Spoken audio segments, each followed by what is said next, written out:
Before we introduce the Java platform, how about answering a very basic question? What is a PC? Take your time.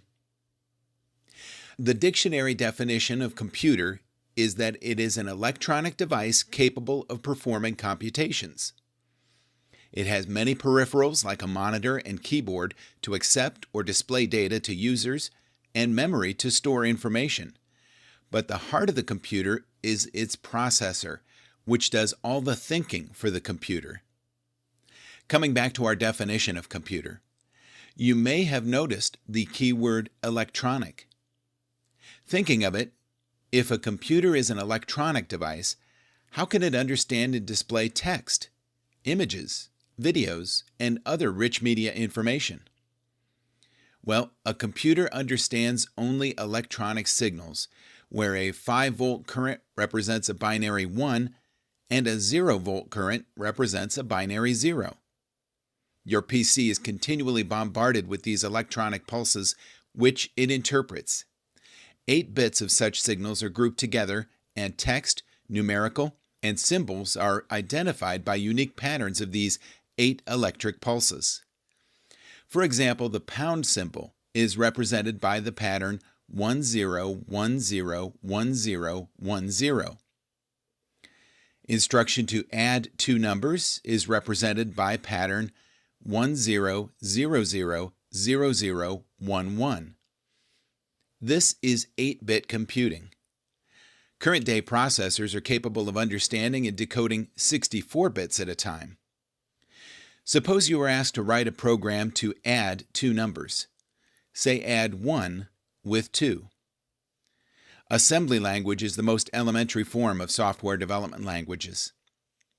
Your code to add two numbers in this language would look like store number 1 at memory location, say A.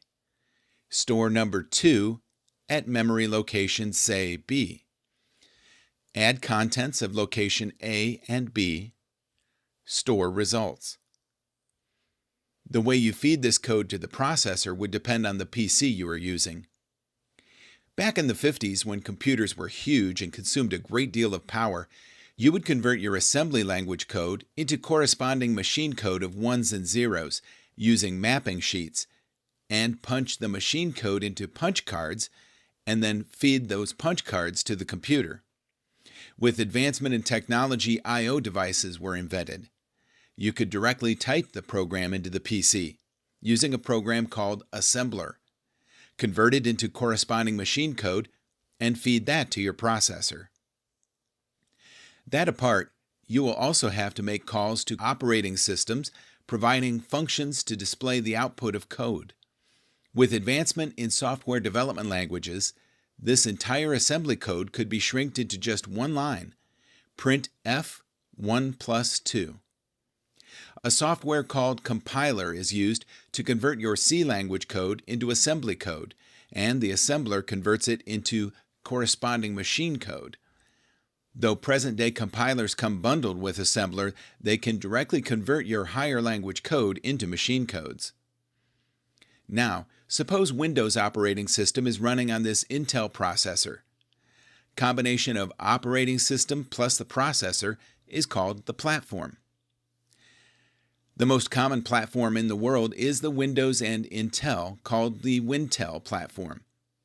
The other popular platforms are AMD and Linux, PowerPC, and Mac OS X. Now, with change in processors, the assembly instructions will change. For example, the add instruction in Intel may be called addition for AMD or math add for PowerPC. And obviously, with change in operating system, the level and nature OS level calls will also change. As a developer, I want my software program to work on all platforms available to maximize my revenues. So I would have to buy separate compilers which convert my printf command into the native machine code.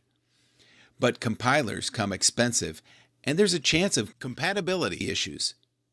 Enter Java language. The code to display addition of two numbers is system.out.println 1 plus 2, saved as a .java file. Using the Java compiler, the code is converted into an intermediate code called the bytecode. The outcome is a .class file.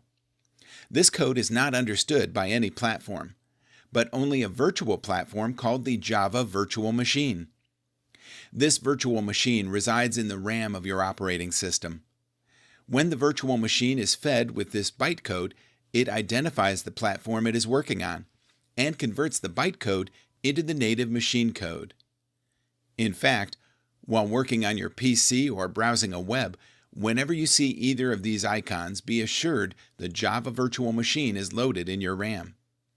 But what makes Java lucrative is that code, once compiled, can run not only on all PC platforms, but also mobiles or other electronic gadgets supporting Java. Hence, Java is a language as well as a platform.